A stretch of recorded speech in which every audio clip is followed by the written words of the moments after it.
It was the late 1960s, and Robert had the enviable task of creating a cinematic masterpiece.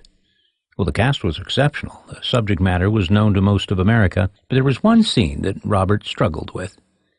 No, it wasn't pacing, acting, or even the script. It was clear that, Robert was struggling with the music for the scene. This was to be an ode to dark comedy, and this scene required something that was accessible, but a little insane. So Robert did what good directors do. He reached out to one of the best songwriters in the industry, Johnny Mandel. Now, Johnny's collaborations included work with Count Basie, Frank Sinatra, Peggy Lee, Barbra Streisand, and Tony Bennett. Choice of Mandel solved half of the equation for Robert.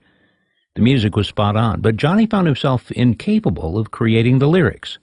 No matter how hard he tried, he just couldn't fuse the haunting melody with the immaturity needed to create the type of lyric that Robert wanted. So Robert, the producer of a movie that was nominated for 5 Academy Awards, did something very unusual. He called on his 14-year-old son, Mikey. Robert told his son, who had never written a song before, what he wanted. 5 minutes of scribbling later, and Robert had the lyrics that matched the immaturity level his dad wanted.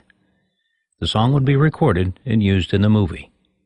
Then, the movie idea was turned into a television series that ran for over a decade. And Mikey's song? That'd be used as a theme for that series.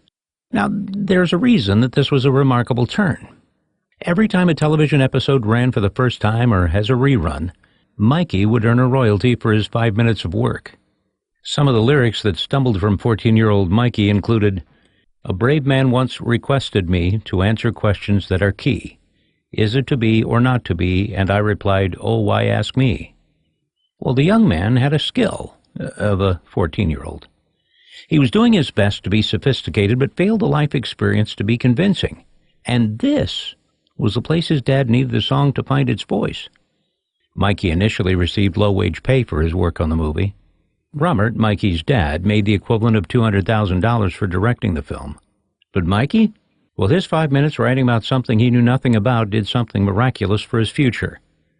It's believed that Mikey Altman has received roughly $8 million in royalties for his scribbled words when he was chosen to start every episode of the newly minted television series. And those funds continued to accumulate because one of the industry's most famous songwriters couldn't find the words. And a television series became a surprising goldmine for Mikey Altman. When the television adaptation of this movie reached its finale, there were 120 million people who tuned in.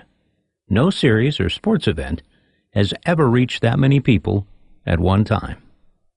And each and every home that tuned into that show heard a song with a ragged touch of a 14-year-old Michael Altman, son of Robert Altman, friend of Johnny Mandel, creating what Robert needed to be the stupidest song ever written. Those are his words. And it all worked together on a movie and a television series called MASH.